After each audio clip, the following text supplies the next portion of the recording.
Good morning, everybody. A very warm welcome to our webinar this morning.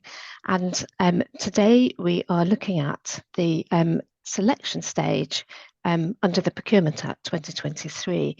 And this is part of a series of webinars that we're going to be doing throughout this year, looking at each stage of the procurement and the impact that the Procurement Act is going to have on it. And clearly, 2024 is probably going to be a really big year for all of us in procurement. Hopefully we will see the Procurement Act going live at the end of this year.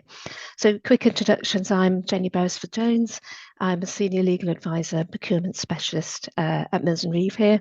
And I'm here today with Shaylee. Many of you know Shaylee already. Shaylee Howard.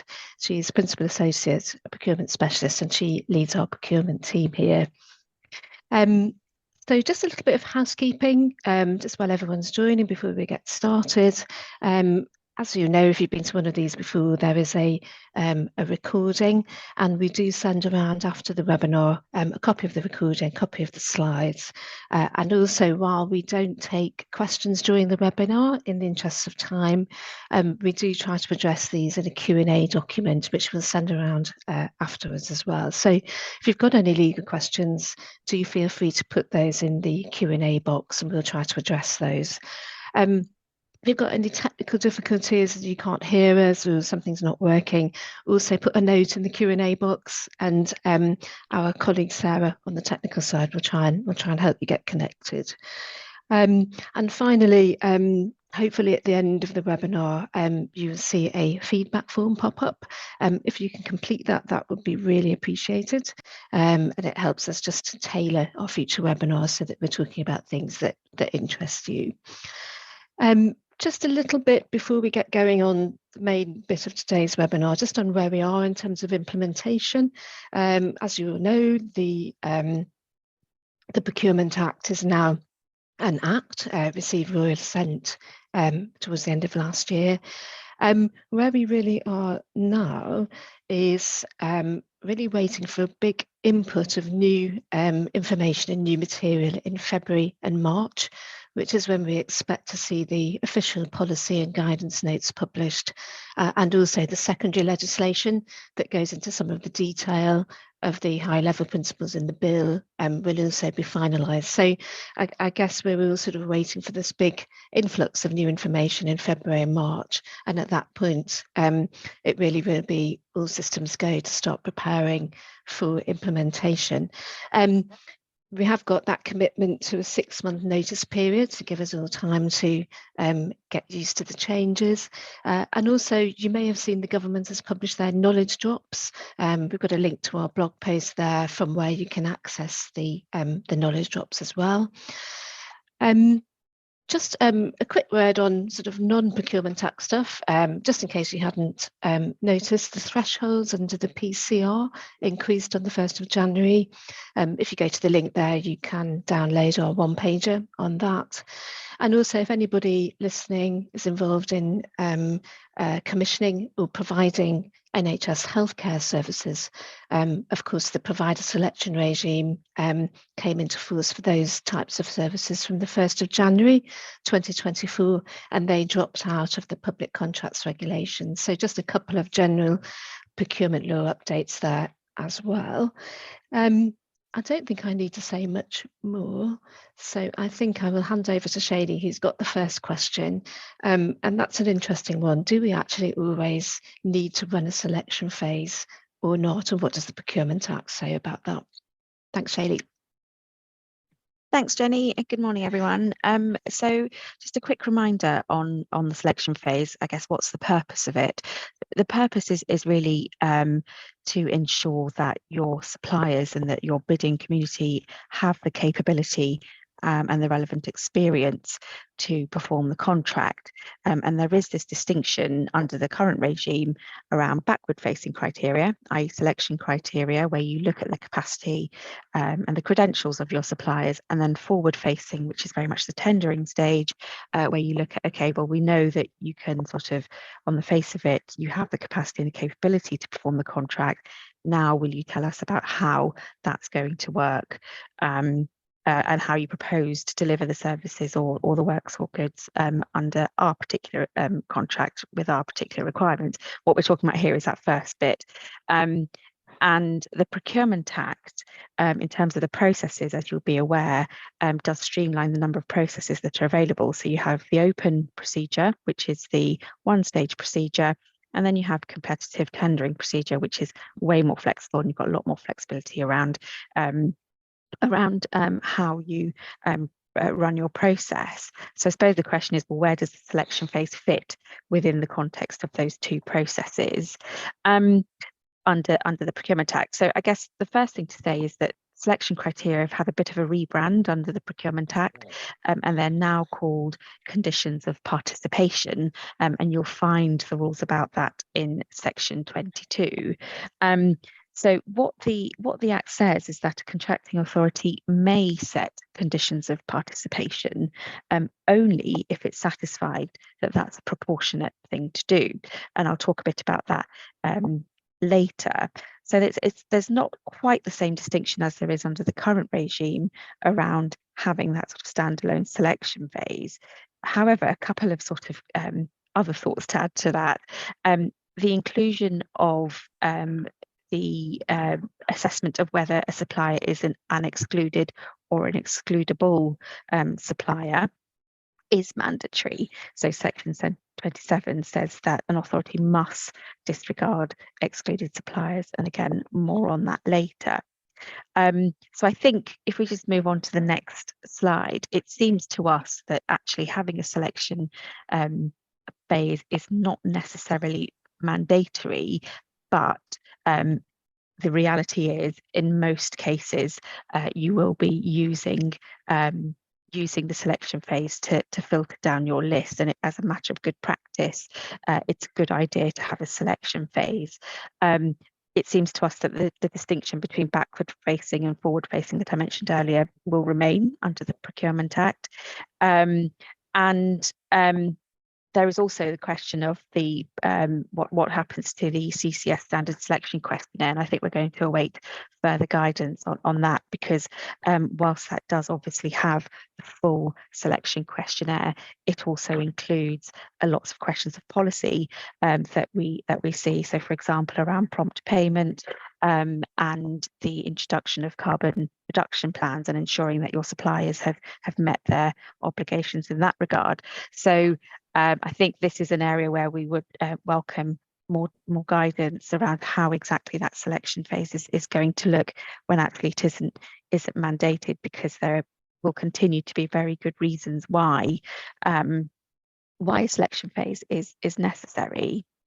Just a quick point on the competitive flexible procedure.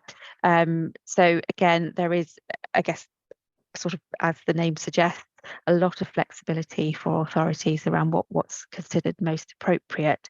And if you are using the competitive flexible procedure, chances are that your contract will include lots of complexity, possibly, which will mean that you're only really interested in talking to suppliers who can indeed meet your requirements, and therefore there'll be very sensible reasons why you want to include some of those questions and those conditions of participation as part of an initial selection phase. So if we could just move on, I think I'm going to move swiftly on to question 2, which is, so if we think that we do need to have a selection phase, what are the rules on setting conditions of participation? And in particular, given that the Cabinet Office, the standard selection questionnaire does include project-specific questions, can we still continue to use those under the Act? So if we just move on to the next slide, there are a couple of concepts and places that we need to look in order to think about how to best set the rules around conditions of participation. You've got a huge body of case law around setting criteria, and that's the RWIND test. So how would a reasonably well-informed and normally diligent tenderer interpret your criteria. So you've got to think about setting criteria that are clear and can be sort of objectively applied, so that any supplier who's picking up your tender document can understand what the criteria is, and indeed how you're going to apply and how you're going to evaluate their response. You've also then got the general duties and considerations under the Procurement Act. So Section 12 of the Procurement Act sets out those procurement objectives, and those are that an authority has to have regard to concepts such as delivering value for money, maximising public benefit, and ensuring that they are acting and are seen to be acting with integrity. So that's something, it's a bit of a golden thread really that flows throughout the Procurement Act, and we see that you need to think about those objectives when you are setting all your evaluation criteria, including the conditions of participation. The detailed rules themselves are set out in Section 22, and it's likely, as I say, that I think it's likely that we will see further guidance as this issued in due course. Just before we move on to look at Section 22 in more detail, a quick note on below threshold contracts. So Section 85 of the Act says that if you've got a below threshold contract, then you cannot restrict the submission of tenders by reference to suitability related criteria. So effectively what that means is that you cannot have a separate selection phase for below threshold contracts. So if we just move on to the next slide. Assuming that you've got an above threshold contract, you're running a competitive tendering procedure, what guidance is there at the moment around how you set those criteria? So Section 22, just flicking to the right part of my very nice Mills & Move branded set of legislation. What Section 22 says is that you may set conditions of participation as long as they are proportionate, and they've got to be a proportionate way of ensuring that your suppliers have the legal and financial capacity to perform the contract, and all the technical ability to perform the contract. And when an authority is setting those criteria, really got to have regard to the nature, complexity and cost of the contract. So it's not possible to have a sort of one-size-fits-all approach, and you've really got to think about what is necessary for this particular contract. There are also a few rules around what the conditions of participation may not do.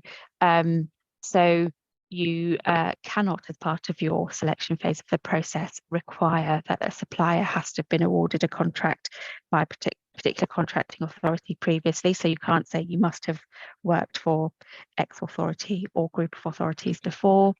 You also cannot require that a supplier submits annual audited accounts, and you cannot break the rules on specifications or equivalence. So you've got to allow flexibility for suppliers to show that they hold a certain certification, for example, but then you've also still got to allow equivalence, and that's very similar to the position as it stands now.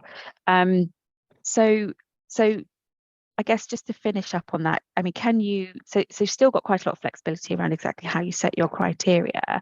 I think this is an area where it would be really good to understand the status of the standard selection questionnaire, just to make sure all those areas of policy that have been included in sort of policy procurement notes, so as I mentioned, the carbon reduction plans, prompt payment, are all sort of incorporated if that's what the Cabinet Office wants us to do. It seems to me that you can still use project-specific questions as long as they do fit within those parameters. But I suppose as part of your planning and your procurement strategy, thinking out right at the beginning, it's very much worth thinking about how best to use this selection process, but not make it sort of unduly cumbersome. So I think that is all from me for the time being, and I will now hand over to Jenny. Thanks, Shady. Yeah, so this question is, so assuming that you've set your conditions of participation lawfully, but then you realise that actually they need to be tweaked or changed once the procurement has got underway. What scope is there, if any, to amend them?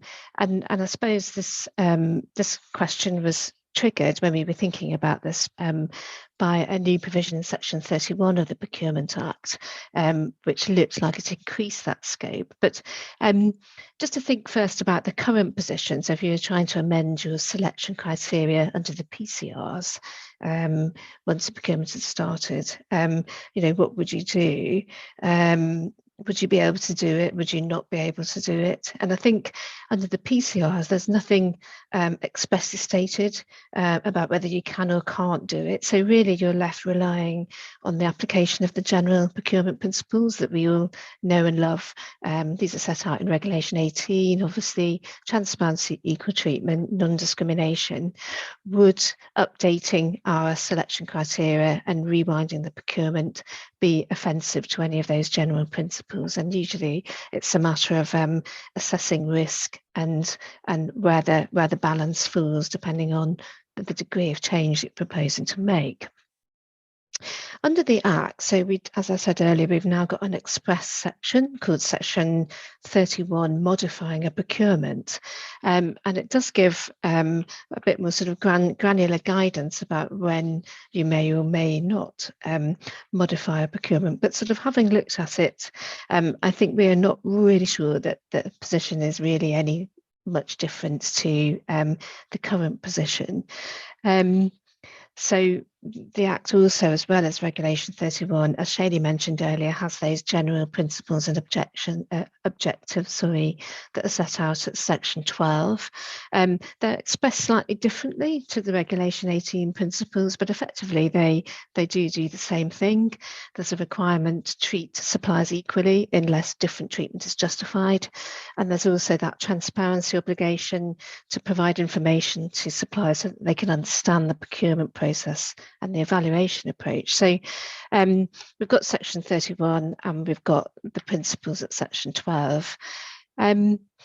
Looking at 31 in more detail, so this is about modifying a procurement. It's not just constrained to conditions of participation, it's any kind of modification. So I guess it could be in relation to a deadline, it could be in relation to award criteria, potentially, or a specification. But here we're thinking about it in the context of selection. So Section 31 says that if you're running that open procedure, you may modify the procurement, including the conditions of participation, before the tender deadline. Was just a bit wary of giving you the message that that's a complete sort of carte blanche to do so. So I just sort of remind you of the Section 12 principles that will sit above that. So it's not a green light to do anything without any further consideration. If you're in that competitive flexible procedure that Shady was talking about earlier, if there's a selection stage, again, you may modify before the deadline for requests to participate, subject always to those Section 12 principles, obviously. There's also some wording saying that you can modify ahead of the tender deadline, but that depends on whether your change is substantial. And this doesn't apply to light touch contracts. So substantial changes, sort of familiar territory. Those are the sorts of changes which would allow suppliers who were not already participants in the process to submit a tender, or would mean that if the changes had been in place from the beginning, a different pool of participants would be involved in this procedure. So it's really, is this change changing the nature of this procurement, or is it a tweak that doesn't really affect things? So those are the sorts of things that you have to think about, and that's why I say, broadly speaking, it's pretty much similar to what we would be advising currently under the PCRs. There are some specific requirements if you modify your procurement, modify those conditions of participation. So you've got to notify your suppliers, think about your timelines, make sure that they remain proportionate and appropriate, given the new updates to the information. And you have to republish the tender notice and any procurement documents that are affected by the amendment or by any updated deadlines. Again, all of which we would probably be advising you to do now, but it's more that it's just sort of spelt out in black and white in section 31. So final couple of thoughts on that. I suppose we were thinking just because you can doesn't mean that you should.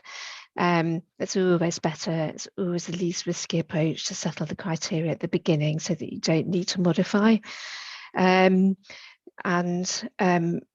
can mitigate risk by rewinding and updating and reissuing the procurement docs, but there's some risks that you can't mitigate against, and particularly if the change in the conditions of participation is so significant that it acts as a new barrier to participation. That's always, I think, going to be quite high risk from a procurement law perspective.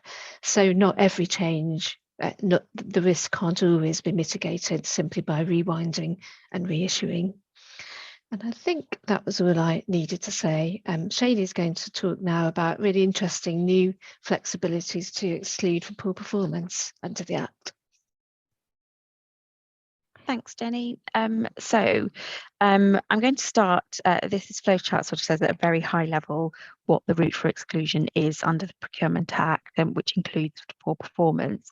The first point is the supplier looking at on the debarment list? And Jenny will come on to talk about that very shortly. If not, if they are, then you exclude. If not, then you go on to the next question.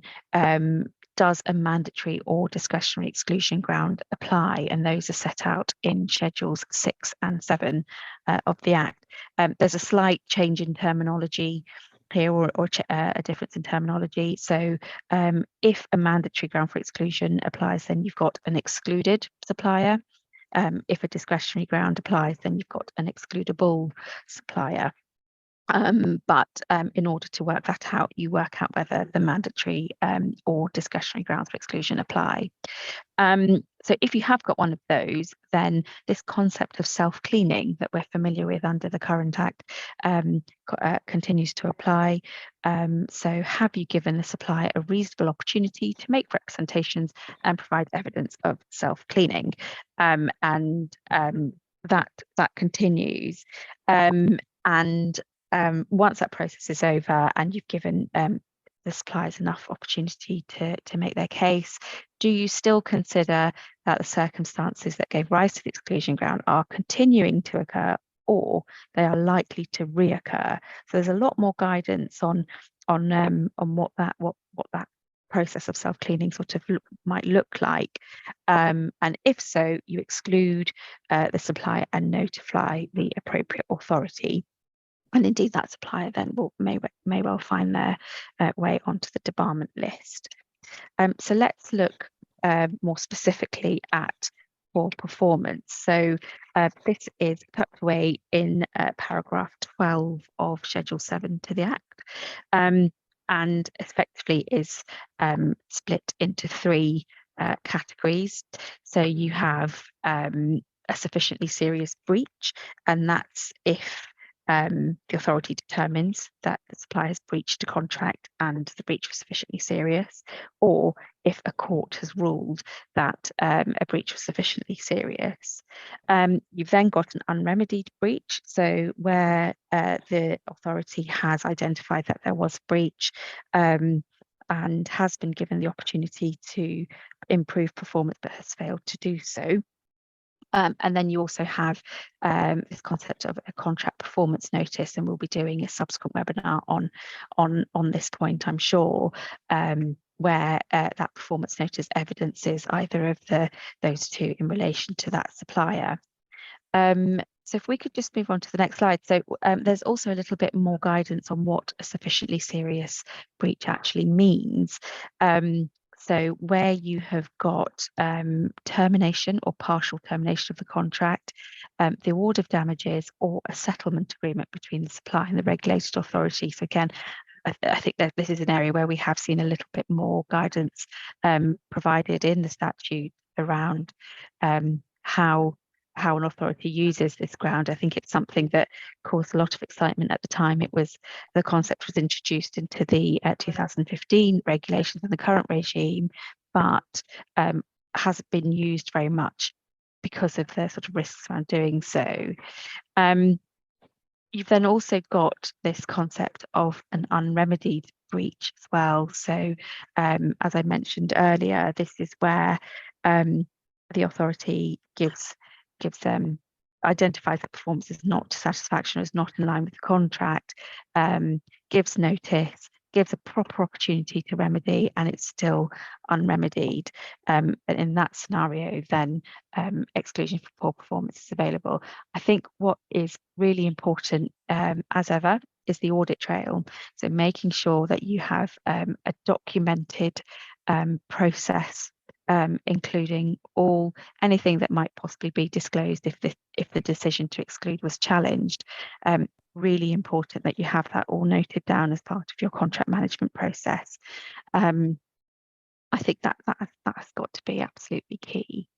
If we just move on to look a little bit at the notice, so section 71(5) talks about the notices, and like I said, I think we'll be covering this in later sessions, not least because the draft statutory instrument, which contains all the detail of the notice, is still in draft and was consulted on, and we're expecting the outcome of that to be issued in sort of March time. So really important that if there is a contract performance notice made, that is checked very, very carefully if you are indeed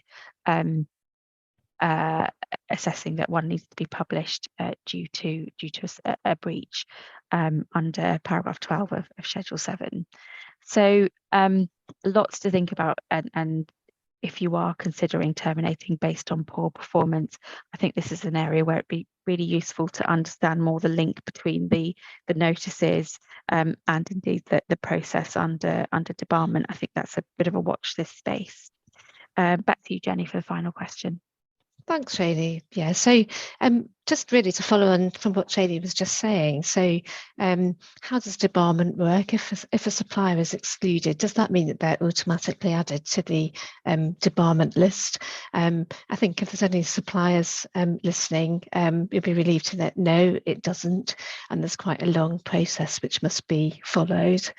I've set out the process there, and as you can see, there's lots of steps to it, so not proposing to go through all of those, but we start off at top left with the exclusion decision made by the contracting authority, which is where Shady was talking to us earlier.